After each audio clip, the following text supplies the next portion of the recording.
하루의 시작을 주님과 함께 3월 10일 매일 성경 큐티를 시작하도록 하겠습니다. 오늘 함께 읽을 성경은 시편 60편입니다. 우리의 몸과 마음, 뜻을 다해서 함께 읽도록 하겠습니다. 오 하나님, 주는 우리를 버리시고 흩어지게 하셨습니다. 주는 우리에게 분노를 퍼부으셨습니다. 그러나 이제 우리에게 다시 마음을 돌리소서. 주께서 땅을 흔들고 갈라지게 하셨습니다. 땅이 흔들리고 있으니 그 틈을 메워주소서. 주께서 주의 백성들에게 고통의 시간을 주셨습니다. 주께서 우리를 술 취한 사람처럼 비틀거리게 하셨습니다. 그러나 주를 두려워하는 사람들을 위해 깃발을 높이 올리셨습니다. 깃발은 적군의 화살에 아랑곳하지 않고 펄럭입니다. 주의 오른손으로 우리를 건져주시고 도와주소서. 주께서 사랑하시는 백성들이 구출될 것입니다. 하나님께서 자신의 성전에서 말씀하셨습니다. 내가 승리하면 세겜 땅을 나누고 숫곳 골짜기를 재어볼 것이다. 길르앗과 므낫세가 다 나의 것이다. 에브라임은 내가 쓰는 투구며 유다는 나의 지휘봉이다. 모압은 나의 목욕통이다. 에돔 땅 위에 내가 신발을 던질 것이며 블레셋에 대해 내가 큰 소리로 승리를 외친다. 누가 나를 굳건한 성벽이 있는 성으로 데리고 가겠습니까? 누가 나를 에돔으로 인도할 것입니까? 하나님이여, 우리를 버리신 주가 아니십니까? 더 이상 우리 군대와 함께 나아가지 않는 주가 아니십니까? 우리가 적과 싸울 때에 도와주소서. 사람의 도움은 아무 소용이 없습니다. 하나님의 도우심으로 우리가 이길 수 있습니다. 하나님께서 우리의 원수들을 짓밟을 것입니다. 오늘 시편 60편의 배경이 되는 성경은 사무엘하 8장 1절에서 14절이에요. 당시 다윗은 하나님의 언약과 은혜로 왕이 되었어요. 그리고 왕이 돼서 강한 국가를 이루고자 이제 세상 왕과 같이 이제 막 주변을 공격하기 시작했어요. 주변에 있는 그 열강들처럼 제국으로서 이스라엘을 세우려고 했습니다. 근데 그 모습이 얼마나 잔인했는지 사무엘하 8장 2절을 보면 다윗이 또 모압을 쳐서 그들에게 땅에 엎드리게 하고 줄로 재어 그 2줄 길이의 사람은 죽이고 1줄 길이의 사람들은 살리니 모압 사람들이 다윗의 종들이 되어 조공을 드리니라. 이렇게 기록되어 있거든요. 그러니까 키가 크고 힘이 쓸 것 같은 사람은 다 죽이고 키가 작고 약한 사람은 살려서 종으로 삼아 자신에게 조공을 바치겠다는 것이죠. 이러한 정책은 하나님 나라의 법이 결코 아니죠. 주변 세상 왕들의 정책입니다. 그러니까 사람들의 시선, 사람들의 힘이 두려워 강한 힘은 억누르고 약한 사람들을 자기를 위해서 종으로 삼는 세상 왕들의 정책이죠. 무엇보다도 신명기 2장 9절을 한번 보면요. 제가 읽어드릴게요. 여호와께서 내게 이르시되 모압을 괴롭히지 말라. 그와 싸우지도 말라. 그 땅을 내가 너에게 기업으로 주지 아니하리니 이는 내가 롯 자손에게 아르를 기업으로 주었음이라. 이렇게 기록이 되어 있거든요. 그러니까 근데 다윗이 모압을 쳤어요.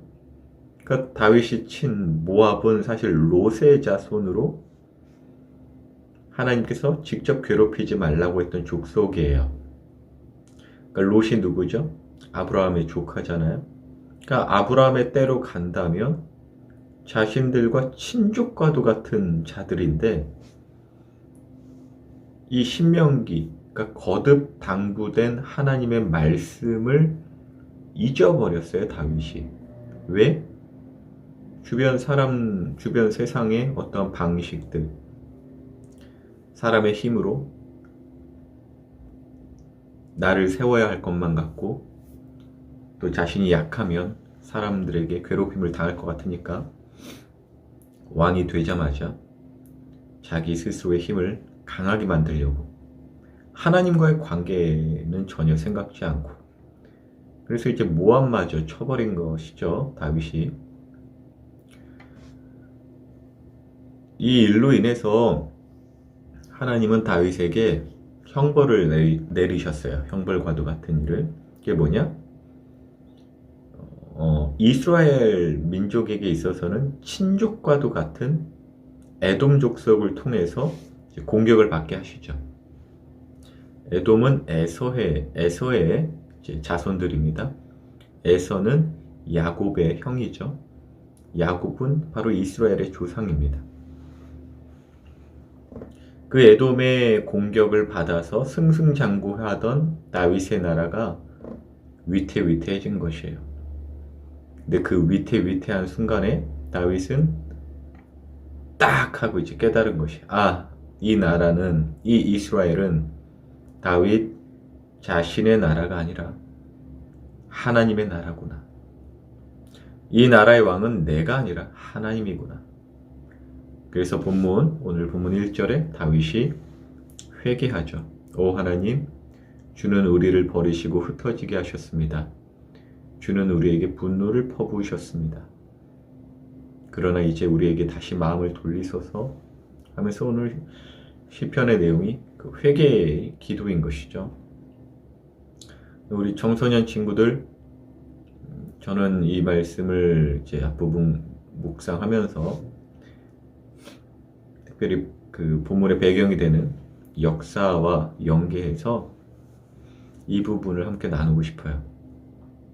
예수님을 믿는 사람이든 예수님을 믿지 않는 사람이든 모두가 하나님의 은혜를 필요로 하는 사람이자, 무엇보다도 하나님은 그 모두가 구원받기 원하신다는 것을 결코 잊지 않았으면 좋겠습니다. 그러니까 신앙이 좋다고 하는 사람들 중에 보면 예수님을 믿지 않는 사람들을 막 무시하거나 막 함부로 대하거나 저기 무슨 절에 가가지고 무례하게 굴고 막 승려분들한테 막 안수한다고 막 굉장히 말로 표현하기에도 굉장히 무례한 행동들, 그것은 하나님을 믿고 경외하는 신앙이 아닙니다. 하나님을 위해서 하는 일들도 결코 아닙니다. 전도의 문을 닫게 하는, 교회의 사명을 잊어버리게 하는 일들이지요. 생각해 보세요. 우리 믿는 사람이든 믿지 않는 사람이든 모두가 하나님으로부터 창조된 사람들이에요. 그러니까 하나님의 은혜를 필요로 하는 사람들이라는 것입니다. 모압이든 에돔이든 알고 보면 다 같은 하나님의 은혜를 필요로 하는 자들이라는 것이죠. 교회를 다니든 절에 다니든 하나님의 은혜로만 지금 살고 있습니다. 다만 예수님을 믿는 우리는 그 모든 것이 하나님의 은혜라는 것을 뚜렷이 알고 있는 사람들이죠. 그렇다면 더욱 겸손할 수밖에 없어요. 다른 사람들 세상 방식 따라서 다른 사람들을 막 괴롭히거나 정복하는 것이 아니라 오히려 다른 사람들에게 해야 할 모습, 보여줘야 할 모습은 하나님의 은혜다. 모든 것이 하나님의 은혜다. 그것을 알려주고 전해야겠죠. 근데 다윗, 오늘 본문 시편의 다윗은 하나님과 자신과의 관계, 곧 은혜를 베푸신 하나님과 은혜를 받고 사는 자기 자신을 잊어버렸어요. 말씀을 잊고 자기 생각대로 모든 걸 결정했습니다. 사실 그 자기 생각도 어떻게 만들어졌냐? 사람들의 눈치, 사람의 힘을 더 의지하게 된 것이죠. 그랬더니 하나님께서 주신 사명, 이스라엘의 사명도 잊어버리게 했습니다.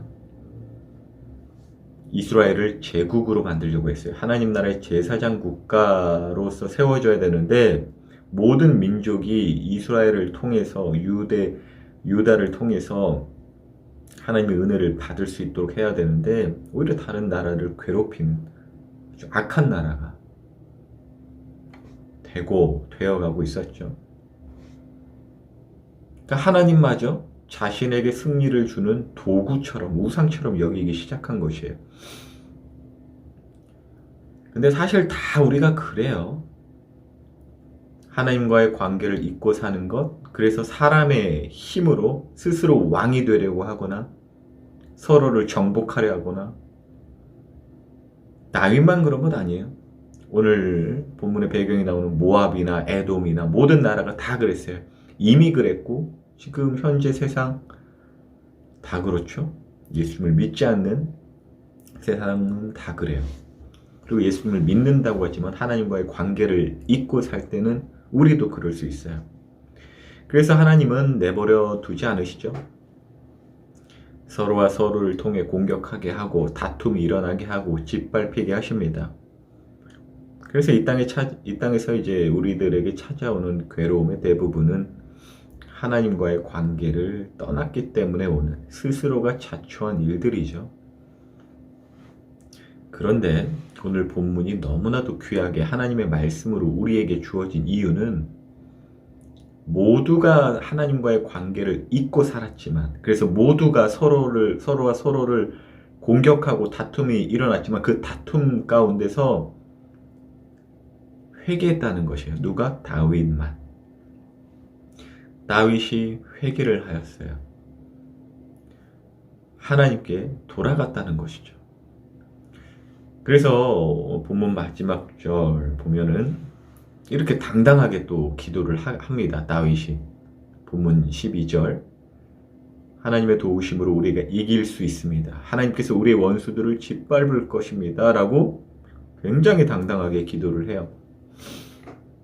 다시 말해 회개하여 하나님 편에 설 때 하나님의 은혜가 아니고서는 살 수 없다는, 그러니까 모두가 하나님의 은혜를 잊어버린 채 자기 자신의 힘, 세상의 힘을 의지하면서 서로 다투고 있는 그 가운데서도 하나님의 은혜 아니고서는 살 수 없다라는 그 겸손한 자리로 돌아갔을 때, 말씀의 자리, 기도의 자리, 섬김의 자리로 돌아갈 때, 왜 자꾸 오늘 설교하는 것 같지? 미안합니다. 묵상이든 제 묵상이에요. 하다 보니까 설교 같네. 아무튼 그러한 겸손한 자리에 있을 때 서로 다투고 짓밟으려는 세상 한복판에서도 예수님과 같이 세상을 이기며 산다는 것이에요. 갑자기 문득 왜 설교하고 있지? 이런 생각이 들어서 뭐랄까 좀 약간 잡음이 들어간 것 미안합니다. 아무튼 오늘도 늘 하나님과 친밀하셨던 예수님과 같이 우리도 하나님과의 관계를 우선하여서 하나님의 말씀과 기도의 자리로 늘 겸손한 모습으로 세상을 이기며 사시길 예수님의 이름으로 축복합니다.